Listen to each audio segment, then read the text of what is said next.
Iran की राजधानी Tehran से आई कुछ तस्वीरें वाकई में डरावनी हैं, क्योंकि यहाँ पर रिहायशी इलाकों पर बमबारी हुई और जो वीडियो सामने आए हैं वो काफी हैरान करते हैं। अमेरिका और इजराइल के हमलों के बीच में आम नागरिक सबसे ज्यादा प्रभावित हो रहे हैं।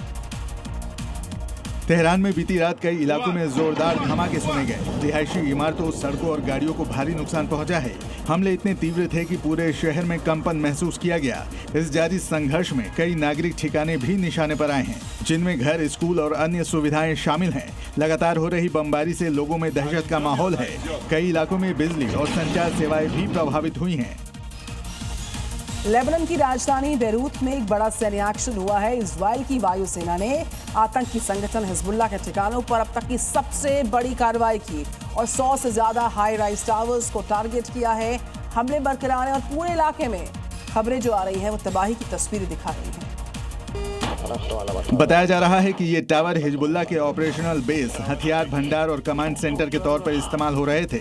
एयर स्ट्राइक के बाद बेरूत के कई इलाकों में धुएं का गुबार छाया हुआ है, जबकि रेस्क्यू ऑपरेशन भी जारी है। इजरायली सेना का कहना है कि ये कार्रवाई आतंकवादी नेटवर्क को खत्म करने के लिए की जा रही है।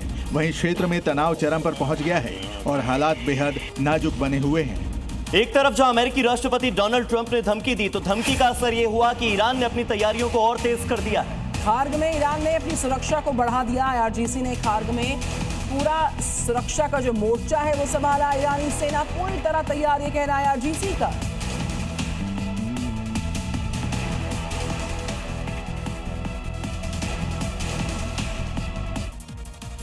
तो महायुद्ध को लेकर इस वक्त की बड़ी खबर। महायुद्ध एक तरफ 32वें दिन में प्रवेश कर चुका है, तो वहीं UN में डिप्लोमेट मोहम्मद सफा का इस्तीफा हुआ है। मोहम्मद सफा ने इस्तीफा दिया है और इस्तीफे के बाद सफा ने बड़ा दावा किया। उनका कहना है कि ईरान पर परमाणु हमला हो सकता है। हमले की योजना तैयार हो गई है। परमाणु हमले के बाद की हालात की तैयारी में UN जुट चुका है और हमले की पूरी प्लानिंग रेडी है। हमले की बाद की जो तैयारी है उसमें UN लगा हुआ है।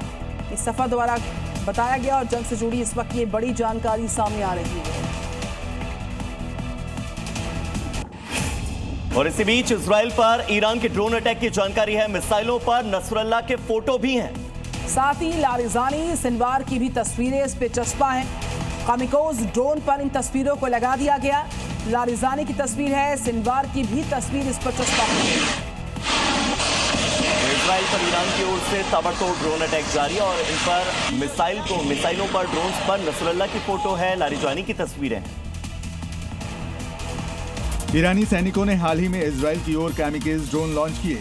इन ड्रोन पर ईरान ने विशेष रूप से हसन नसरल्लाह, यहवा सिनवार और अली लारिजानी की तस्वीरें लगाईं। इस कार्रवाई को इजराइल से इंतकाम लेना माना जा रहा है। वहीं इजराइल के सुरक्षा बलों ने सतर्कता बढ़ा दी है और संभावित हमलों को रोकने के लिए सभी रणनीति अपनाई जा रही है। इसे मिडिल ईस्ट में सैन्य और राजनीतिक संदेश देने की रणनीति माना जा रहा है।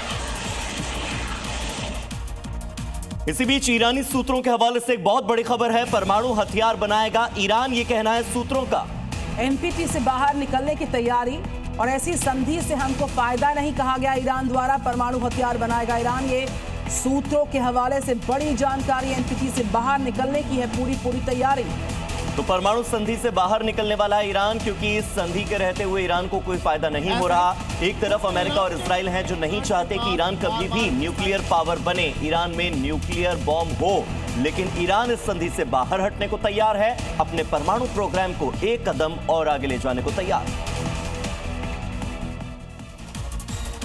तो अमेरिका और ईरान के बीच जो वार्ता बरकरार है उसमें उम्मीद की किरण अब नजर आती दिख रही है। व्हाइट हाउस का कहना है कि निजी बातचीत में अच्छे नतीजे मिल रहे हैं, जबकि ईरान के सार्वजनिक बयानों में मतभेद अब भी नजर आते हैं। व्हाइट हाउस की प्रेस सचिव कैरोलिन लिविट ने बताया कि अमेरिका और ईरान के बीच वार्ता जारी है और अच्छी प्रगति पर है। कैरोलिन लिविट ने कहा कि ईरान से सार्वजनिक रूप से दिए जा रहे बयानों और ईरानी अधिकारियों के अमेरिका को निजी तौर पर दी जा रही जानकारी में बड़ा अंतर है। लिविट ने साफ किया कि सार्वजनिक दिखावा और गलत रिपोर्टिंग के बावजूद वार्ता जारी है और अच्छे नतीजे दे रही है। सार्वजनिक बयान अक्सर निजी बातचीत से बहुत अलग होते हैं। और बातचीत की बातों के बीच में डोनाल्ड ट्रंप ने ईरान को एक और बहुत बड़ी धमकी दे दी है। वो कह रहे हैं कि हॉर्मुज़ खोलो, नहीं तो हम तुम्हारा खार्ग द्वीप उड़ा देंगे। ईरान के तेल कुओं पर हमला भी करेंगे, ईरान का बिजली सिस्टम ठप भी कर देंगे। डील अगर नहीं हो पाई तो कार्रवाई को और तेज किया जाएगा। तो अमेरिका की ओर से राष्ट्रपति डोनाल्ड ट्रंप की ओर से ईरान के बिजली सिस्टम को ठप करने की धमकी है। डील नहीं हुई तो कार्रवाई और तेज करने की धमकी है।